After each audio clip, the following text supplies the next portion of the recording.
بسم الله الرحمن الرحيم الحمد لله رب العالمين الصلاة والسلام على رسوله الأمين وعلى آله وصحابه أجمعين أما بعد وقال الله تعالى في القرآن الكريم أعوذ بالله من الشيطان الرجيم بسم الله الرحمن الرحيم هل يستوي الذين يعلمون والذين لا يعلمون وقال رسول الله صلى الله عليه وسلم طلب العلم فريضة على كل مسلم صدق الله وصدق رسول الله صلى الله عليه وسلم. அல்லாஹ்வினுடைய கிருபையினால இமாம் கஸாலி ரஹிமஹுல்லா அவர்களினுடைய இஹ்யா உலூமித்தீனுடைய 11வது வகுப்பு இன்று நடைபெறுகிறது. இன்றைய தினம் இமாம் கஸாலி ரஹிமஹுல்லா அவர்கள் முன்னுதாரணத்திற்காக வேண்டி சில இமாம்களினுடைய வரலாற்று குறிப்புகளை சொல்கிறாங்க. நமக்கு மார்க்கத்தை வடிவமைத்து தந்த அத்துணை இமாம்களுமே சிறந்த வாழ்க்கை வாழ்ந்தவர்களாக நமக்கு எல்லா வகையிலும் முன்னுதாரணமாக திகழ்ந்தார்கள். ஆத்ம ஞானம் பெற்றவர்களாகவும் மறுமையை நோக்கமாக கொண்டு உள்ள பரிசுத்தத்தோடு அவர்கள் செயல்பட்டார்கள் என்பதாக சொல்லிவிட்டு அவர்களுடைய வாழ்க்கை குறிப்பை ஆரம்பம் செய்கிறார்கள். ஆரம்பத்தில் இமாம் ஷாஃபிஈ ரஹிமஹுல்லா அவர்களிலிருந்து ஆரம்பம் செய்கிறார்கள். அதற்கு பிறகு இமாம் மாலிக் ரஹிமஹுல்லா அவர்கள், அதற்கு பிறகு இமாம் அபு ஹனீஃபா ரஹிமஹுல்லா அவர்கள், அதற்கு பிறகு இமாம் அஹ்மது பின் ஹம்பல் ரஹிமஹுல்லா அவர்கள் என்பதாக வரிசையாக சொல்கிறாங்க. இவர்கள் இல்லாமல் இன்னும் பல்வேறு அறிஞர்கள், மார்க்க சட்ட வல்லுநர்கள் இருந்தாங்க. இவர்களினுடைய உஸ்தாதுமார்கள், அவர்களுடைய மாணவர்கள் என்று சொல்லி இஸ்லாமிய கல்வி வரலாறு என்பது மிகவும் சிறந்த அறிஞர்களை கொண்டு அலங்கரிக்கப்படுகிறது. அதில் இந்த 4 இமாம்களும் மிகவும் முக்கியமானவர்கள். அந்த அடிப்படையில் இமாம் ஷாஃபிஈ ரஹிமஹுல்லா அவர்களுடைய வாழ்க்கையிலிருந்து இமாம் அவங்க ஆரம்பம் செய்கிறாங்க. பல்வேறு கோணத்தில் இமாம் ஷாஃபிஈ ரஹிமஹுல்லா அவர்கள் குறித்து சொல்கிறாங்க. அவர்களுடைய பேணுதல் எப்படி இருந்துச்சு, அவர்களுடைய மார்க்க ஞானம் எப்படி இருந்துச்சு, அவர்களுடைய உலக பற்றற்ற தன்மை எப்படி இருந்துச்சு என்று சொல்லி இமாம் ஷாஃபிஈ ரஹிமஹுல்லா அவர்களுடைய பல்வேறு கோணங்களை இமாம் கஸாலி ரஹிமஹுல்லா அவங்க சொல்கிறாங்க. அதில் ஆரம்பத்தில் இமாம் ஷாஃபிஈ ரஹிமஹுல்லா அவங்க தன்னுடைய இரவு நேரத்தை 3 பகுதிகளாக பிரித்து கொள்வாங்க. அதில் ஒரு பகுதி தூங்குவதற்காக, இன்னொரு பகுதி மார்க்க கல்விக்காக, இன்னொரு பகுதி இறைவனை வணங்கி வழிபடுவதற்காக என்று 3 பகுதிகளாக இமாம் ஷாஃபிஈ ரஹிமஹுல்லா அவர்கள் இரவை கழிக்கக்கூடியவர்களாக இருந்தாங்க. ஒரு நாள் 2 நாள் இல்லை, தன்னுடைய எல்லா இரவையும் இமாம் ஷாஃபிஈ ரஹிமஹுல்லா அவர்கள் இப்படி பங்கிட்டு கொள்வார்கள். ஒரு பகுதி மார்க்க கல்விக்காக, இன்னொரு பகுதி தூங்குவதற்காக, இன்னொரு பகுதி இறைவனை வணங்கி வழிபடுவதற்காக என்று சொல்லி ஒவ்வொரு இரவையும் 3 பகுதிகளாக பிரித்து இமாம் ஷாஃபிஈ ரஹிமஹுல்லா அவர்கள் அதை சரியாக பின்பற்றி வந்தார்கள் என்பதாக சொல்றாங்க. இந்த முதல் பாயிண்ட்லேயே அவங்க எவ்வளவு பேணுதல் உள்ளவங்க, எவ்வளவு வணக்க வழிபாட்டில் திளைக்கக்கூடியவர்கள் என்பது தெரிஞ்சிருது இல்லையா? இமாம் ரபீ ரஹிமஹுல்லா அவங்க இமாம் ஷாஃபிஈ ரஹிமஹுல்லா அவர்கள் குறித்து சொல்றாங்க, ஒவ்வொரு ரமலான்லையும் 60 முறை இமாம் ஷாஃபிஈ ரஹிமஹுல்லா அவர்கள் குர்ஆனை நிறைவு செய்யக்கூடியவர்களாக இருந்தார்கள், அதுவும் தொழுகையில் என்பதாக சொல்றாங்க. நமக்கு தெரியும் இமாம் ஷாஃபிஈ ரஹிமஹுல்லா அவங்க 7 வயதிலெல்லாம் திருக்குர்ஆனை மனனம் செய்த ஹாஃபிலாக அவங்க இருந்தாங்க. 12 வயசுலலாம் மஸ்ஜிதுல் ஹராமினுடைய இமாம். அதனால் இமாம் ஷாஃபிஈ ரஹிமஹுல்லா அவங்க ஒவ்வொரு ரமலான் மாதத்திலும் 60 முறை திருக்குர்ஆனை தொழுகையில் ஓதி நிறைவு செய்யக்கூடியவர்களாக இருந்தார்கள் என்பதாக இமாம் ரபீ ரஹிமஹுல்லா அவங்க சொல்றாங்க.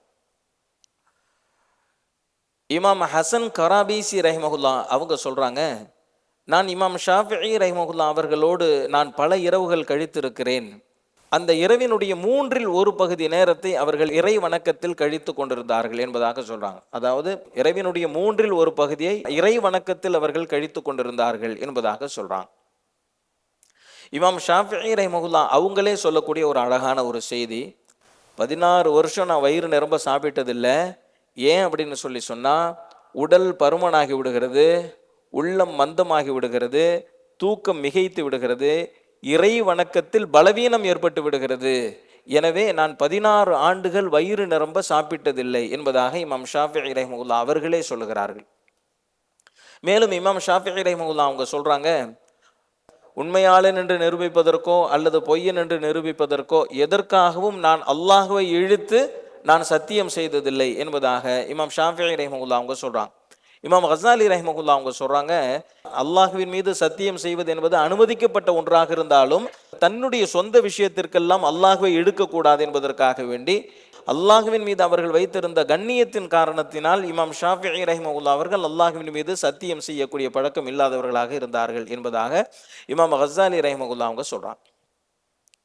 மார்க்க விஷயங்கள்ல எவ்வளவு பேணுதலாக இருந்தாங்க அப்படிங்கிறதுக்கு ஒரு அழகான ஒரு உதாரணம் ஒன்று சொல்றாங்க. என்ன அப்படின்னு சொன்னா, இமாம் ஷாஃபிஈ ரஹிமஹுல்லா அவங்க கிட்ட ஒருத்தர் வந்தார். வந்து ஒரு மஸ்அலா சம்பந்தமாக விளக்கம் கேட்கிறார். இமாம் ஷாஃபிஈ ரஹிமஹுல்லா அவங்க அதுக்கு பதில் சொல்லாம அமைதியா இருக்கிறாங்க. அவர் கேட்டாரு, இமாம் அவர்களே, நான் கேட்ட கேள்விக்கு நீங்க பதில் சொல்லலாமே என்பதாக கேட்டாங்க. அப்ப இமாம் ஷாஃபிஈ ரஹிமஹுல்லா அவங்க சொல்றாங்க, நீர் கேட்ட கேள்விக்கு பதில் சொல்வது சிறந்ததா, அமைதியாக இருப்பது சிறந்ததா என்று நான் யோசித்துக் கொண்டிருக்கிறேன் என்பதாக சொல்லி அமைதியாகவே இருந்து விட்டார்கள்.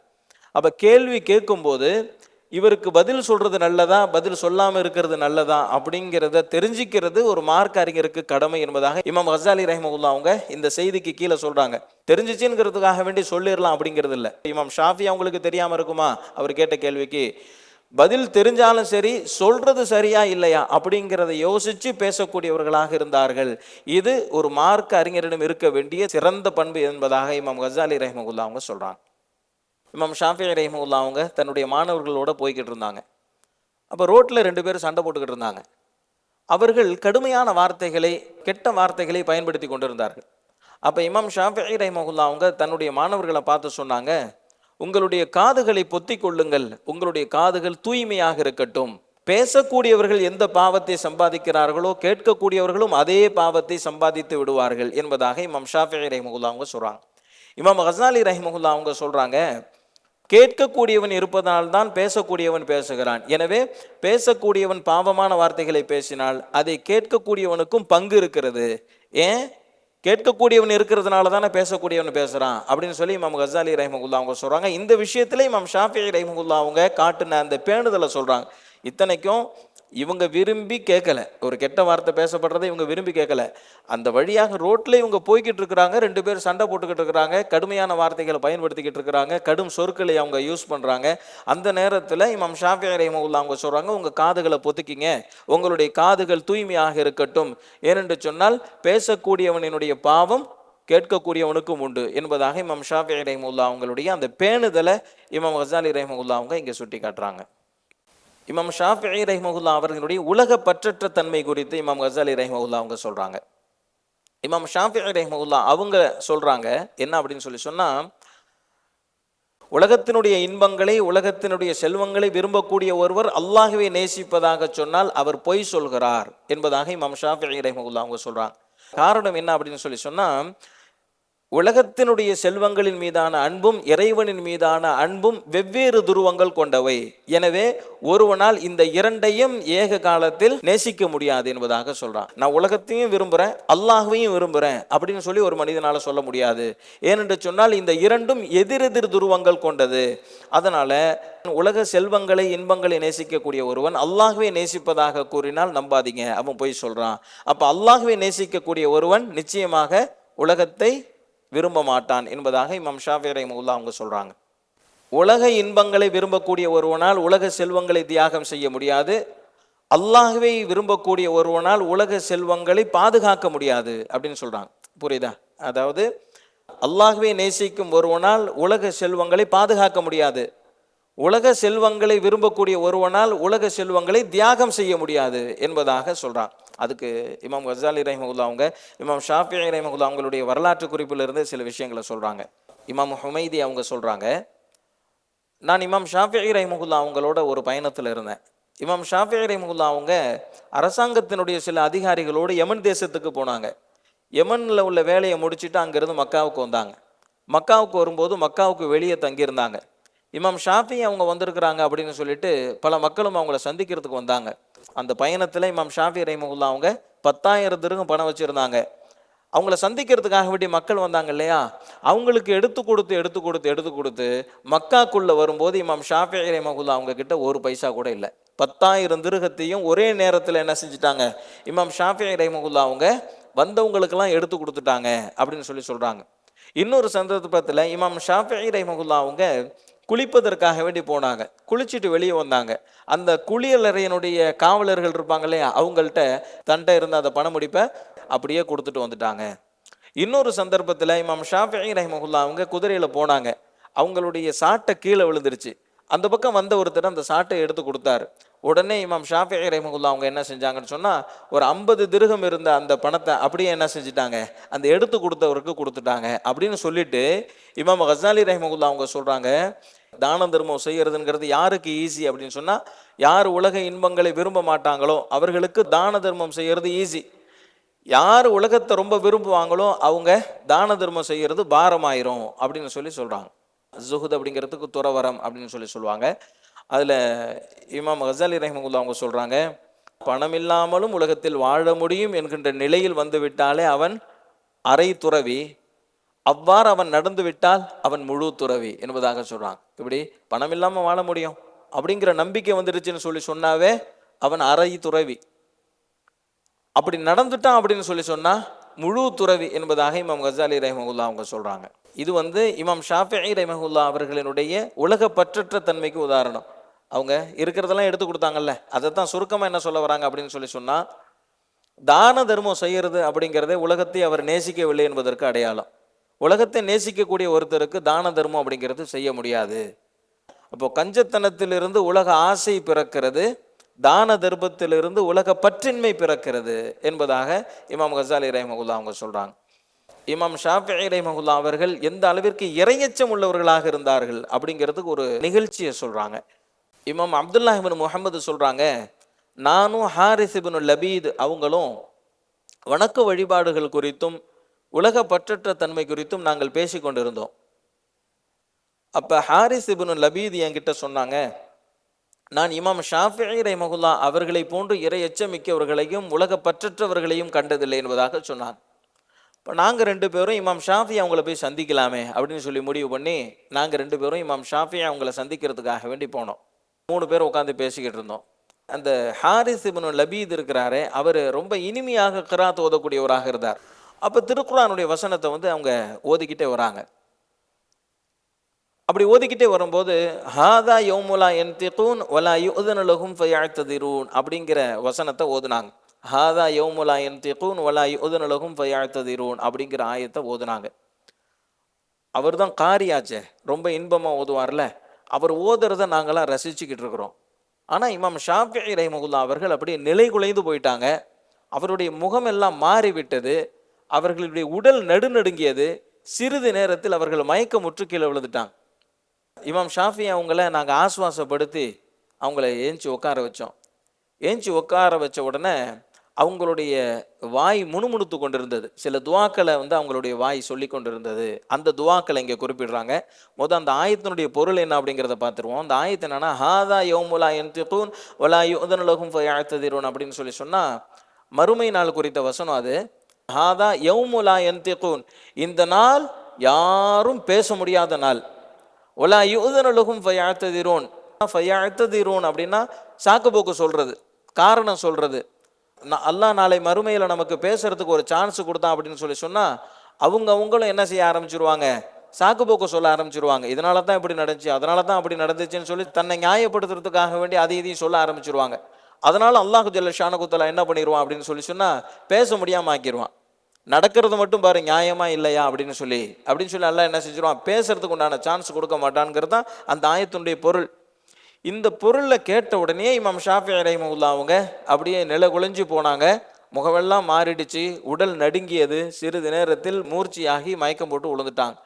பிறகு கொஞ்ச நேரத்தில் எந்திரிச்சு உட்கார வச்சுட்டோம். உட்கார்ந்த உடனே அவங்களுடைய நாவு முணுமுணுத்து கொண்டிருந்தது. என்ன சொன்னாங்க அப்படின்னு சொன்னால், அவங்க துவா செஞ்சுக்கிட்டு இருக்காங்க. அந்த துவா பெரிய துவா, அதனுடைய தமிழை மட்டும் நான் சொல்கிறேன். யா அல்லாஹ், பொய்யர்களிலிருந்தும் உன்னை அலட்சியப்படுத்தக்கூடிய உள்ளம் உடையவர்களிலிருந்தும் நான் உன்னிடத்தில் பாதுகாவல் தேடுகிறேன். யாருடைய உள்ளம் உன்னை அறிந்து விடுகிறதோ அவர்கள் உனக்கு வழிபடக்கூடியவர்களாக ஆகி விடுவார்கள். யார் உன்னை நேசிக்கிறார்களோ அவர்கள் உன்னை காண்பதற்கு ஏக்கமுள்ளவர்களாக ஆகி விடுவார்கள். அப்படிப்பட்ட பாக்கியத்தை எனக்கு தருவாயாக என்பதாக இமாம் ஷாஃபிஈ ரஹ்மத்துல்லாஹி அவங்க சொல்றாங்க. 2 விஷயத்திலிருந்து பாதுகாப்பு தேடுறாங்க, 2 விஷயத்தை அவங்க கேட்குறாங்க. பொய்யர்களினுடைய நிலை ஏற்பட்டு விடாமல், உன்னை அலட்சியப்படுத்தக்கூடியவர்களாக நான் ஆகிவிடாமல் எனக்கு பாதுகாப்பு தருவாயாக. 2வது, உன்னை அறியக்கூடியவர்கள் உனக்கு வழிபடுவார்கள், உன்னை நேசிக்கக்கூடியவர்கள் உனக்காக ஏங்குவார்கள். அப்படிப்பட்டவர்களாக என்னை ஆக்குவாயாக என்பதாக இமாம் ஷாஃபிஈ ரஹ்மத்துல்லாஹி அவங்க துவா செய்கிறாங்க. இமாம் கசாலி ரஹிமஹுல்லா அவங்க சொல்றாங்க, இப்படிப்பட்ட நிலை என்பது யாருக்கு வரும் அப்படின்னு சொன்னால், அல்லாஹ்வை முழுக்க அறிந்தவர்கள், அல்லாஹ்வை நிறைவாக நேசிக்கக்கூடியவர்களுக்கு தான் இப்படி ஒரு நிலை ஏற்படும் அப்படின்னு சொல்றாங்க. அப்படித்தானே? குர்ஆனுடைய வசனத்தை பொறுத்த வரைக்கும் நம்ம இனிமையா ஓதுறதை கேட்டு ரசிச்சுட்டு போயிடுவோம். அதனுடைய பொருள் தெரிஞ்சாலும் சரி, ரசனை தான் கொஞ்சம் கூடி இருக்குமே தவிர இறை எச்சமோ அதனுடைய பொருளோ நம்முடைய உள்ளத்துல பெரிய அளவுல பாதிப்பை ஏற்படுத்தாது. ஆனால் இமாம் ஷாஃபிஈ போன்றவர்களுக்கு எந்த அளவிற்கு பாதிப்பு ஏற்பட்டுச்சு அப்படிங்கிறதுக்காக வேண்டி இந்த செய்தியை சொல்றாங்க. இந்த கடைசி இன்னொரு செய்தியோடு நம்ம முடிச்சுக்குவோம். அப்துல்லா அப்படிங்கிறவங்க சொல்றாங்க, நான் ஒரு தடவை ஒது செஞ்சுக்கிட்டு இருந்தேன். அந்த வழியாக ஒரு பெரியவங்க போனாங்க. அவங்க என்னை பார்த்து சொன்னாங்க, அழகிய முறையில் ஒழு செய்யுங்க அப்படின்னு சொல்லிட்டு சொன்னாங்க. சொன்ன உடனே நான் திரும்பி பார்த்தேன். ஒரு பெரியவங்க நின்றுக்கிட்டு இருந்தாங்க. அங்கே அப்படியே கடந்து போனாங்க. அவங்களுக்கு பின்னாடி மக்களுடைய கூட்டம் போய்கிட்டே இருந்துச்சு. நான் ஒதுவை கொஞ்சம் வேகமாக செஞ்சுட்டு அவங்க பின்னாடியே வந்தேன். அவங்க திரும்பி பார்த்தாங்க. என்ன விஷயம், ஏதாவது உதவி வேணுமா அப்படின்னு என்கிட்ட கேட்டாங்க. அப்போ நான் சொன்னேன், அல்லாஹ் உங்களுக்கு கற்றுத்தந்த ஞானத்திலிருந்து எனக்கு ஏதாவது கற்றுத்தாருங்கள் என்பதாக கேட்டேன். ஏன்னா அதை பார்த்தவொடனே இவங்க புரிஞ்சுக்கிட்டாங்க. அவங்க கடைசியில் தான் சொல்கிறாங்க, இதுதான் இமாம் ஷாஃபிஈ என்று நான் மக்களிடம் கேட்டு தெரிந்து கொண்டேன் அப்படின்னு. ஆரம்பத்தில் யாருன்னு தெரியலை. ஒதுவா அழகா செய்யுங்க அப்படின்னு சொல்லிட்டு போன உடனே இவங்க என்ன நினைக்கிறாங்க, திரும்பி பார்க்குறாங்க. திரும்பி பார்த்தாக்கா ஒரு பெரியவங்க போகிறாங்க. அவங்க பின்னாடி மக்கள் எல்லாம் போகிறாங்க. பெரியவங்களா இருக்காங்களே அப்படின்னு சொல்லிட்டு இவங்க ஒதுவை வேகமாக செஞ்சு முடிச்சுட்டு அவங்க பின்னாடியே போகிறாங்க. பின்னாடியே போகும்போது அவங்க திரும்பி பார்த்து கேட்குறாங்க, என்னப்பா ஏதாச்சும் உதவி வேணுமா அப்படின்னு சொல்லி கேட்குறாங்க. அப்போ இவங்க கேட்குறாங்க, அல்லாஹ் உங்களுக்கு கற்றுத்தந்த ஞானத்திலிருந்து எனக்கு ஏதாச்சும் கற்றுக் கொடுங்க அப்படின்னு சொல்லி இவங்க கேட்குறாங்க. இப்படி கேட்ட உடனே இமாம் ஷாஃபி ரஹிமஹுல்லா அவங்க செஞ்ச ஒரு அழகான உபதேசம், சின்ன சின்ன விஷயங்களாக சொல்கிறாங்க. அதை தான் இமாம் கசாலி ரஹிமஹுல்லா அவங்க இங்கே சொல்ல வராங்க. என்ன அப்படின்னு சொல்லி சொன்னால், அல்லாஹ்வை யார் முழு மனதோடு நம்புகிறாரோ அவர் வெற்றி அடைந்து விட்டார். யார் முழுமையான மார்க்கப்பற்றுள்ளவராக இருக்கிறாரோ அவர் ஒருபோதும் நஷ்டமடைய மாட்டார். உலக இன்பங்களில் பற்றில்லாதவராக இருக்கக்கூடியவர் அதனுடைய இன்பத்தை காண்பார். உலகத்தினுடைய இன்பத்துல தான் இன்பம் இருக்கு அப்படின்னு நம்ம சொல்றோம். அவங்க என்ன சொல்றாங்க அப்படின்னு சொன்னாக்க, உலக இன்பங்களில் பற்றில்லாதவர் அதனுடைய உண்மையான இன்பத்தை காண்பார். நல்ல விஷயங்களை நீ எடுத்துக்கொள், அதை மற்றவர்களுக்கு எடுத்துச் சொல். தீய விஷயங்களிலிருந்து தவிர்ந்து கொள், அதை நீ மக்களுக்கு எடுத்துச் சொல். அல்லாஹ் எதை தடுத்திருக்கிறானோ அதை நீ மதித்து நடந்து கொள். ஒரு மனிதனிடம் இந்த குணங்கள் இருக்கும் என்று சொன்னால் அவனுடைய மார்க்கம் முழுமையடைந்து விட்டது என்பதாக சொல்றாங்க. முத்தான வார்த்தை இமாம் ஷாஃபி ரஹிமஹுல்லாஹ் அவங்க சொல்றாங்க, நல்ல விஷயங்களை எடுத்துக்கொள், அதை மக்களுக்கு எடுத்து சொல். தீய விஷயங்களிலிருந்து தவிர்த்துக்கொள், அதை மக்களுக்கு நீ எடுத்து சொல். இறைவன் வகுத்த வரம்புகளை நீ மதித்து நடந்து கொள். யார் இந்த குணங்களை கொண்டிருக்கிறாரோ அவருடைய மார்க்கம் முழுமையடைந்து விட்டது என்பதாக சொல்றாங்க. சொல்லிட்டு இன்னும் சொல்றாங்க, உலக வாழ்க்கையில் பற்றில்லாமல் இருங்கள், மறுமை விஷயத்தில் உங்களுக்கு பற்று ஏற்பட்டுவிடும். உன்னுடைய அனைத்து விவகாரங்களிலும் இறைவனின் விருப்பத்திற்கு முன்னுரிமை வழங்குங்கள். ஒரு விஷயம் செய்ய போறோம்னா இந்த விஷயத்தை அல்லாஹ் எப்படி செய்யணும்னு சொல்லி ஆசைப்படுறான் அப்படின்னு சொல்லி உங்களுடைய ஒவ்வொரு விஷயத்திலும் அல்லாஹ்வினுடைய விருப்பத்தின் அடிப்படையில் செயல்படுங்கள் என்பதாக இமாம் ஷாஃபி ரஹிமஹுல்லாஹ் அவங்க சொல்றாங்க. இதை சொல்லிட்டு இமாம் ஷாஃபி ரஹிமஹுல்லாஹ் அவங்க கடந்து போயிட்டாங்க. அதற்கு பிறகு நான் மக்கள்கிட்ட விசாரித்தேன், இவ்வளவு அழகான உபதேசம் செஞ்சாங்களே இவங்க யார் அப்படின்னு சொல்லி நான் விசாரித்தேன்.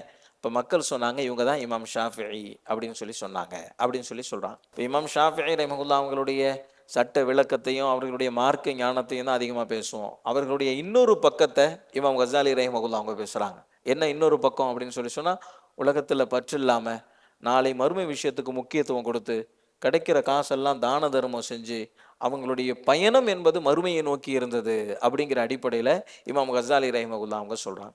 அப்போது இமாம் ஷாஃபிஈ ரஹிமஹுல்லாஹ் அவங்களை எந்தெந்த விஷயத்துலலாம் முன்மாதிரியாக சொல்கிறாங்க அப்படின்னு சொல்லி சொன்னால், அவங்களுடைய வணக்க வழிபாடு, அவர்களுக்கும் குர்ஆனிற்கும் இருந்த நெருக்கமான தொடர்பு, அவர்களினுடைய உலக பற்றற்ற தன்மை, அவர்களுடைய இறையச்சம், இவைகள் அனைத்திற்கும் ஒவ்வொரு உதாரணத்தை சொல்லிட்டு, இந்த ஒவ்வொரு உதாரணத்தோடு நிறுத்திக்கிறேன், நான் அதிகமாக சொன்னேன்னு சொல்லி சொன்னால் இந்த கிதாபு பெருசாக போயிடும் அப்படின்னு சொல்லி இமாம் கசாலி ரஹிமஹுல்லாஹ் அவங்க சொல்கிறாங்க. சட்டத்தை சொன்னாங்க அப்படிங்கிறத தாண்டி தன்னுடைய வாழ்க்கையையே எப்படி நபி ஸல்லல்லாஹு அலைஹி வஸல்லம் அவங்க நமக்கு முன்மாதிரியாக காட்டினாங்களோ அதே மாதிரி சட்ட வல்லுநர்களும் என்ன செஞ்சுருக்காங்க, அவங்களுடைய வாழ்க்கையையும் ஒரு முன்னுதாரணமாகவே வாழ்ந்துட்டு போயிருக்காங்க அப்படிங்கிறது ஒரு பெரிய சிறப்பு இல்லையா? சட்டத்தை தொகுத்து சொன்னாங்க அப்படிங்கிறத தாண்டி அவங்களுடைய வாழ்க்கையையே முன்னுதாரணமாக வாழ்ந்துட்டு போகிறதுங்கிறது எவ்வளோ பெரிய விஷயம். அதைத்தான் இமாம் அவங்க சொல்கிறாங்க. இப்படிப்பட்ட அறிஞர்கள் நமக்கு கிடைச்சதே பெரிய பாக்கியம் அப்படின்னு சொல்லி இமாம் கசாலி ரஹிமஹுல்லாஹ் அவங்க சொல்கிறாங்க. இன்ஷா அல்லாஹ் அடுத்த வாரத்தில் நம்ம இமாம் ஷாஃபி ரஹிமஹுல்லா அவர்களுடைய அந்த மீதி அவங்கள பற்றி சொல்லக்கூடிய சில விஷயங்களும், அதற்கு பிறகு இமாம் மாலிக் ரஹிமஹுல்லா அவர்களை பற்றி உள்ள விஷயங்களையும் நம்ம பார்ப்போம். அப்போ அல்லாஹு ஜல்ல ஷானஹு தஆலா மார்க்கத்தை விளங்கி அதன்படி அமல் செய்து மறுமையை நோக்கமாக கொண்டு வெற்றி அடையக்கூடிய தௌஃபீக்கை நமக்கு தந்தருள்வானாக. வாஹிரு தஅவானா அல்ஹம்துலில்லாஹி ரப்பில் ஆலமீன். சுப்ஹானல்லாஹி வ பிஹம்திஹி சுப்ஹானக்கல்லாஹும்ம வ பிஹம்திக அஷ்ஹது அன் லா இலாஹ இல்லா அன்த அஸ்தக்ஃபிருக வ அத்தூபு இலைக். حبيب الله رسول الله إمام المرسلين